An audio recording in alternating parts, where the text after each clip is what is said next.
Saya namanya Bante Dirapunyo. Shalom, perkenalkan nama saya Helianti, saya adalah guru Injil di Yayasan Exodus ini. Ya, selamat pagi. Nama saya Yudhistira Putra. Saya melayani di Gereja Metodis Jalan Negara. Pastor Beno Olatage, Ketua Komisi Hubungan Antaragama Kesukuragan. Ya, selamat pagi. Saya adalah seorang penginjil dan saat ini melayani di GMI Gratia Jalan Negara. Kamu siapa namamu? Viriani, Pak. Viriani dari Universitas Microskill. Iya. Bagaimana sih peran pemuka agama dalam mendidik umatnya agar hidup rukun baik dengan sesama keyakinan maupun dengan berbeda keyakinan? Salah satunya adalah bagaimana kita sebagai pemuka agama Buddha, yaitu para biku atau para bante, kita terus memiliki kewajiban mengarahkan umat mempraktekkan ajaran Buddha sesuai dasarnya dengan cinta kasih, kasih sayang, menjaga moralitas di dalam kehidupan rumah tangga ataupun kehidupan sehari-hari. Karena menjaga moralitas dilandasi dengan Pancasila Buddhis itu adalah salah satu cara kita menjaga tetap damai dan harmonis walaupun hidup berdampingan bersama umat-umat beragama lain atau keyakinan lain. Karena dasar itu tidak mungkin menciptakan intoleransi kalau benar-benar dipraktekkan sesuai dengan situasi dan kondisinya. Karena cinta kasih bukan hanya sebagai ajaran semata, tetapi praktek di dalam bagaimana bertutur kata, bagaimana bertindak, dan bagaimana berpikir juga. Pemuka agama dapat melakukan perannya melalui khotbah untuk jemaat yang mengajarkan jemaat mengenai kasih Kristus kepada orang lain, dan bisa juga melalui kesaksian hidupnya, karena orang Kristen adalah salah satu hal yang penting adalah kesaksian hidup, karena orang melihat kalau kesaksian hidupnya baik, maka otomatis jemaat itu dapat mengikuti teladannya. Sebagai pemuka agama, saya mendidik jemaat atau mengajak jemaat agar hidup rukun di masyarakat dengan cara menjalani firman Tuhan. Kami selalu mengajarkan dalam firman Tuhan untuk hidup dalam kasih dan juga bagaimana mempraktekkan kasih itu ya kepada bukan hanya sesama kita yang sebagai jemaat Tuhan, tetapi juga sebagai masyarakat juga kita harus menunjukkan kasih itu dengan cara misalkan ya mengadakan sosial lalu sebagainya, lalu juga bagaimana kita menghargai orang yang berbeda dengan agama kita. Itu juga diajarkan bagaimana kita hidup sebagai orang Kristen. Yang pertama, sekarang ada media sosial. Anda bisa buka khotbah-khotbah para pastor, khotbah uskup, selalu mengajak kepada persaudaraan, selalu mengajak kepada perbuatan baik, dan itu bukan pencitraan. Bahkan sebelum ada media sosial pun memang kita sebagai pemuka agama itu selalu mengajak umat untuk hidup persaudaraan, beriman. Semakin beriman pada Yesus, itu buahnya itu adalah semakin membangun persaudaraan dengan orang lain. Dan itu inti artinya menjauhkan kejahatan. 10 hukum Allah itu menjauhkan kejahatan, tapi saling berdekat ke orang satu sama lain. Peran pemuka agama itu sangat penting, khususnya dalam hal keteladanan. Ketika seorang pemuka agama dapat menjadi teladan, maka dia dapat membawa seluruh umatnya untuk saling menghargai dan toleransi dalam beragama. Selain itu juga pemuka agama, dia berperan dalam mengayomi, mengarahkan, membimbing setiap umat beragama agar dapat menghargai satu dengan yang lain. Apa saja sih nilai-nilai dalam kitab suci agama Anda yang mendorong toleransi dan saling menghargai antar umat manusia? Ya, salah satunya di dalam syarat Daniya Sutta tadi, bagaimana cinta kasih itu kita praktekkan sejak dari pikiran. Ketika kita berpikir juga didasari dengan cinta kasih. Ketika kita berbicara, bertutur kata, berinteraksi kepada orang lain, tidak didasari dengan kebencian, tidak didasari dengan keserakahan, tidak didasari dengan kebodohan, tetapi didasari benar-benar dengan kepedulian dan cinta kasih kita kepada semua orang, bahkan semua makhluk.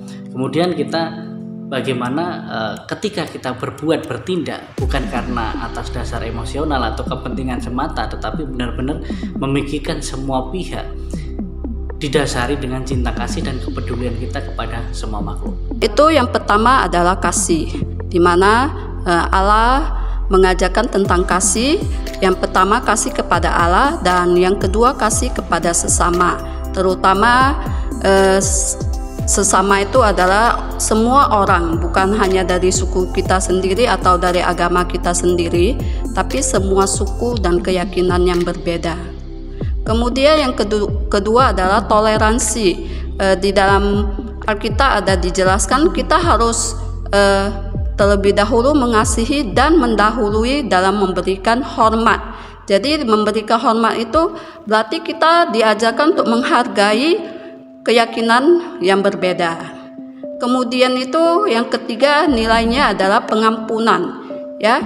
Seperti Tuhan Yesus yang telah mengampuni dosa kita, kita juga harus mengampuni dosa orang lain, terutama mungkin ketika ada orang yang berbuat jahat kepada keyakinan kita, kita tetap harus mengampuni mereka. Nilai-nilai yang diajarkan dalam kitab suci yang mendorong toleransi dan saling menghargai antar manusia itu adalah seperti yang diajarkan oleh Tuhan Yesus tentang bagaimana sebagai orang yang diselamatkan kita harus berbuat baik, ya, menjadi terang dan garam, ya, seperti di dalam khotbah Yesus di bukit, ya. Terang dan garam itu artinya apa? Bisa menjadi berkat, ya, di sekitar dan sebagainya, menunjukkan kasih.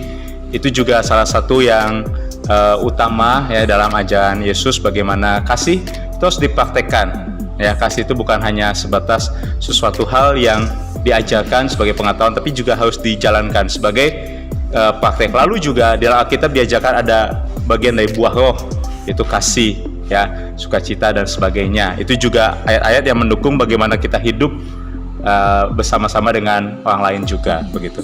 Sebagaimana telah saya katakan tadi, bahwa model dari persahabatan, toleransi kita anut dari sikap dan ajaran Tuhan kita Yesus Kristus. Yesus yang bagi kami adalah Tuhan, dia bersahabat dengan para pendosa. Dia berkata, aku datang bukan untuk orang sehat, ya, aku datang untuk orang yang sakit, orang yang berdosa. Dia merangkul orang berdosa agar kembali memiliki cinta kasih, agar kembali membangun persaudaraan. Dosa adalah melawan cinta kasih. Ketika Yesus katakan marilah bertobat, artinya Yesus bersahabat dengan orang berdosa, mengajak untuk saling mencintai musuh dan membawa perdamaian. Nah, itulah model dari ajaran Yesus yang bagi kami orang Kristen adalah nilai utama. Jadi orang Kristen itu Katolik hampir sama dengan Kristen. Kamu agamanya Protestan. Nah, sama kan? Ya. Sama kita kan? Semua intinya cinta kasih. Meskipun kamu Kristen Protestan apa? Metodis. Meskipun Metodis dan Katolik, tidak pernah ada konflik-konflik karena gara-gara agama kan? Nggak ada kan? Ya, kita meskipun berbeda, kami ada patung Bunda Maria, tapi kita tidak sampai saling menghancurkan, ya, menghargai perbedaan, karena itu yang paling utama, itu nilai kekristenan. Itu kita masing-masing gereja menghargai perbedaan, menghargai ekspresi iman, dan kita sungguh-sungguh intinya kita tetap membawa nilai persaudaraan, cinta kasih. Itulah core. Banyak sekali nilai-nilai yang diajarkan dalam kitab suci. Nah, saya akan memperlihatkan langsung kepada kita semua tentang ajaran dan nilai-nilai dalam Alkitab. Contohnya adalah tentang pertama itu adalah nilai kasih. Kita lihat langsung ya di Yohanes 13 ayat 34. Itu jelas katakan demikian. Aku memberikan perintah baru kepada kamu, yaitu supaya kamu saling mengasihi, sama seperti aku telah mengasihi kamu, demikian pula kamu harus saling mengasihi. Kemudian kita juga lihat nilai yang kedua adalah mengenai damai. Ya, dalam Matius 5 ayat 9 itu jelas sekali katakan demikian. Berbahagialah orang yang membawa damai, karena mereka akan disebut anak-anak Allah. Dan satu lagi yang ketiga, Efesus 4 ayat 32. Nah, dalam Efesus 4 ayat 32 dikatakan dengan jelas ya, pentingnya kita memberikan pengampunan, ya, saling mengampuni. Saya bacakan untuk kita ya. Tetapi hendaklah kamu ramah seorang terhadap yang lain, penuh kasih mesra dan saling mengampuni, sebagaimana Allah dalam Kristus telah mengampuni kamu. Jadi jelas sekali ya, di dalam firman Tuhan tertulis tentang kasih, ya bagaimana kita perlu menjaga kedamaian, ramah akan satu dengan yang lain, saling mengampuni. Itu dasar yang penting bagi kita semua untuk menjaga kerukunan di dalam kehidupan sebagai umat beragama. Ya, itu jelas sekali diajarkan dalam firman Tuhan, dalam Alkitab, dalam keyakinan iman Kristen. Menurut Anda, apa saja bentuk nyata yang bisa dilakukan umat beragama untuk menghindari tindakan intoleransi di masyarakat? Salah satunya bagaimana kita mengembangkan kepedulian kita kepada orang lain, bahkan mungkin itu berbagi kepada mereka yang membutuhkan secara ekonomi, kemudian berbagi secara pemikiran, berbagi secara tindakan, intinya hal yang positif. Dan bagaimana kita sebagai umat Buddha, kita diajarkan ada 3 tahapan dalam praktek Dharma, yaitu yang pertama adalah dana parami, bagaimana kita berdana, kita berbagi kepada siapapun. Kemudian sila parami, bagaimana kita menjaga moralitas di dalam kehidupan sehari-hari, karena ketika itu terbangun, terjaga, itu dilaksanakan dengan baik, itu adalah salah satu tindakan nyata bagaimana umat Buddha tanpa membalas kejahatan dengan kejahatan, tetapi membalas kejahatan dengan cinta kasih. Kemudian bagaimana kita mengembangkan pikiran dengan latihan meditasi, mengembangkan pikiran, menjadikan umat itu menjadi lebih bijaksana. Jadi tahu mana yang benar, mana yang salah, yang benar sebagai kebenaran, yang salah sebagai hal yang salah, maka tidak melakukan yang sepatutnya tidak dilakukan. Itu adalah tindakan nyata di dalam kehidupan rumah tangga sebagai umat Buddha keseharian. Ada 2 menurut saya. Yang pertama itu kita memberikan ruang dan waktu untuk orang-orang yang berbeda agama, terutama yang di sekitar kita yang mungkin sedang menjalankan ibadahnya. Kita memberikan kesempatan mereka untuk beribadah dengan baik, dengan cara tidak mengganggu jalannya ibadah. Kemudian kita tidak boleh menghina ajaran agama orang lain dan memaksakan agama kita kepada orang lain. Yang dapat kita lakukan sebagai gereja Tuhan atau jemaat Tuhan agar menghindari tindakan intoleransi, salah satunya adalah kalau misalkan kita bertemu dengan orang yang berbeda agama atau kepercayaan, kita menghargai mereka dengan cara misalkan tidak mengganggu ibadah mereka, begitu ya. Lalu juga menghargai setiap keyakinan orang lain, tidak menjelekkan, terutama di dalam dunia sosial media ya. Kita bisa bebas saja berkomentar tentang mungkin hal-hal yang sensitif termasuk tentang agama. Tapi ya sebaiknya kita menjaga sosial media ya agar dengan komentar yang baik kita memakai sosial itu salah satu juga membangun agar tidak terjadi intoleransi di antara masyarakat yang ada. Ya, yang pertama secara sosial, reaksi sosial reaction. Jadi umat Katolik jangan langsung bersikap reaksi, menghancurkan, membenci apabila kepentingan gereja Katolik diganggu atau dirusak oleh tindakan intoleransi.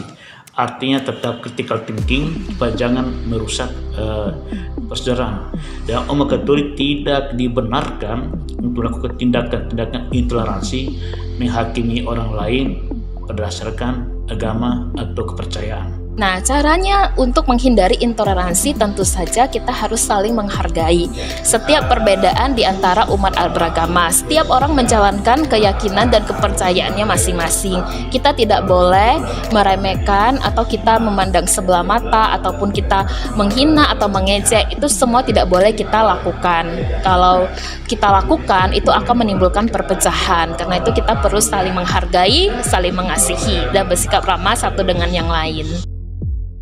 Bagaimana ajaran agama Anda mendorong umatnya untuk berbuat baik kepada orang yang berbeda agama? Sebenarnya kalau di dalam agama Buddha tidak perlu kita mendorong, tetapi dasar praktek umat Buddha itu sendiri ketika berbuat baik, melakukan kebajikan, tidak melihat apapun agamanya, apapun sukunya, bahkan Di dalam ajaran Buddha, berbuat baik itu kepada semua makhluk. Tidak ada istilah di dalam agama Buddha kalau tidak sesama itu memiliki kebajikan yang berbeda. Tetapi kalau di dalam agama Buddha, berbuat baik itu dinilai dari moralitas seseorang. Dari ada orang yang bermoral, ada orang tidak bermoral, ada orang yang bijaksana, bahkan kepada orang suci. Itu adalah tataran bagaimana umat Buddha dalam berbagi atau berbuat baik. Tidak dilabeli dengan keyakinan ataupun agamanya, tetapi lebih dilabeli ketika kita berbuat baik kepada orang yang bermoral, maka disitulah kita mendapatkan kebajikan sesuai dengan apa yang kita lakukan. Alkitab dijelaskan bahwa orang Kristen itu harus menjadi terang bagi sekitarnya dan mendahulukan berbuat baik bagi orang-orang di sekitarnya. Jadi orang Kristen itu harus menunjukkan kasih kepada orang lain melalui perbuatan baiknya. Jadi mungkin bisa sharing atau memberikan bantuan. Jadi itu salah satu wujudnya. Dorongannya tentu harus dari para pemimpin. Ya, menurut saya dorongan itu dari jemaat itu digerakkan oleh para pemimpin kita. Para pemimpin agama harus menjadi teladan, menjadi contoh, ya. Bukan dari hal-hal yang terkecil, ya, bukan hanya dengan kata-kata mengatakan kasih, lalu toleransi, menghargai perbedaan, tapi harus dinyatakan dalam kehidupan sehari-hari, ya. Jadi bagi saya pribadi, saya mengajarkan kepada jemaat untuk toleransi, tapi yang utama adalah saya meneladani, jadi teladan terlebih dahulu di masyarakat, begitu. Seperti tadi saya katakan misalnya dokumen Fratelli Tutti, ya, itu dokumen persaudaraan, di mana Paus menyampaikan kita orang Katolik harus menjadi inisiator di dalam membangun persaudaraan. Ada sebuah ucapan yang sangat menarik dari Paus, atau biarkan sol sepatumu itu berlumpur, artinya berjalan menjumpai orang lain di dalam susah dan duka.